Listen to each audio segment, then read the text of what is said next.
ہاتھوں میں ہے جن کے بھی اے شاہ تیرا دامن، ہاتھوں میں ہے جن کے بھی اے شاہ تیرا دامن، وہ لوگ نہیں ہوں گے گمراہ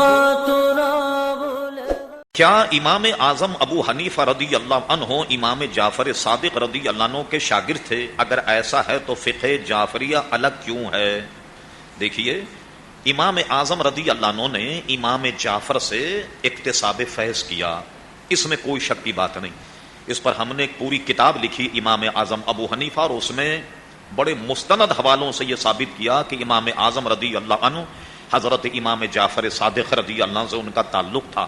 اور ان کا مشہور واقعہ یہ ہے کہ لوگوں نے حضرت امام جعفر صادق رضی اللہ عنہ کو خبر غلط دی، اور ان سے آن کر کے کہا کہ ایک آدمی ہے جس کا نام نعمان بن ثابت، وہ کیا کرتا ہے کہ آپ کی نانا جان کی جو حدیثیں ہیں ان کو چھوڑ کر اپنی عقل اور قیاس سے کام لیتا۔ یہ ان کو باور کرا دیا۔ امام اعظم سے امام جعفر صادق رضی اللہ عنہ کی جب ملاقات ہوئی، امام جعفر صادق نے فرمایا وہ تم ہی ہو جو ہماری نانا کی حدیثوں کو چھوڑ کر قیاس یعنی عقل سے کام کرتے؟ امام اعظم رضی اللہ عنہ نے دو ایک سوال امام جعفر صادق سے کی۔ فرمایا حضور یہ بتائیے کہ طاقت میں عورت مضبوط ہے یا مرد؟ انہوں نے کہا مرد مضبوط ہے، عورت کمزور ہے۔ فرما اگر میں قیاس سے کام لیتا تو یہ کہتا کہ جب کسی کا انتقال ہو جائے تو عورت کمزور ہے، اس کو دو حصے ملنے چاہیے، مرد چونکہ مضبوط اس کو ایک حصہ ملنا چاہیے، جبکہ میں فتویٰ یہ دیتا ہوں کہ مرد کو دو حصے ملیں اور عورت کو ایک۔ اگر میں عقل سے کام لیتا تو یہ کرتا۔ پھر اس کے بعد پوچھا یہ بتائیے نماز افضل ہے یا روزہ؟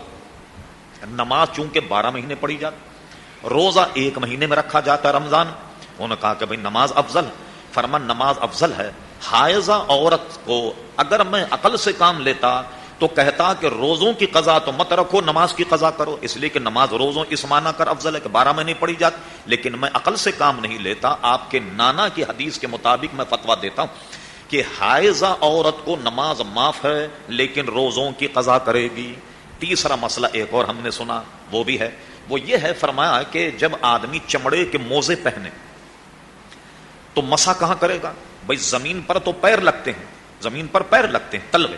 اگر میں عقل سے کام لیتا تو کہتا کہ تلووں کے نیچے مسح کرو، لیکن میں حکم دیتا ہوں کہ اوپر سے مسح کرو۔ اگر میں عقل سے کہتا تو کہتا نیچے مسح کرو، اس لیے کہ نیچے مٹی لگ، اوپر تو اتنی مٹی نہیں لگ، جبکہ میں فتویٰ دیتا ہوں کہ اوپر پیر کا مسح کیا جائے تک یہ ویلڈ رہیں گے۔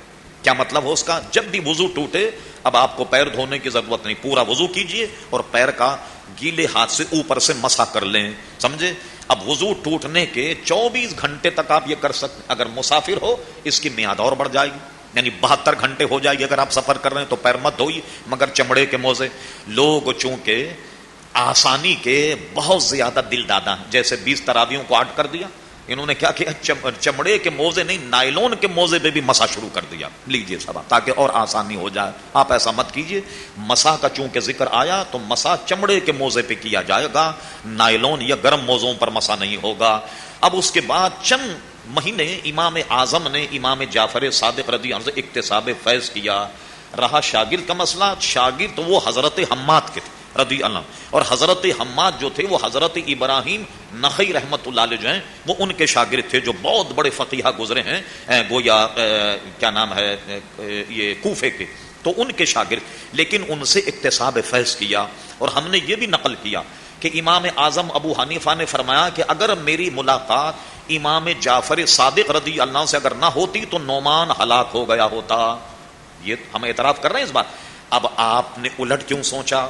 کہ بھئی فقہ جعفریہ کیا ہے، بلکہ چاہیے کہ فقہ جعفریہ والے فقہ حنفی کو مانیں کہ بھئی یہ تو امام جعفر کے شاگرد ہیں، تو تم کہاں فقہ جعفریہ لیے گھوم رہے، تم تو آ کر کے امام اعظم کا فقہ مانو، فقہ جعفریہ تو یہ فقہ حنفیہ ہے جو ان کے شاگرد تھے، بجائے اس کے کہ آپ یہ کہیں کہ بھئی ان میں کیا ہے۔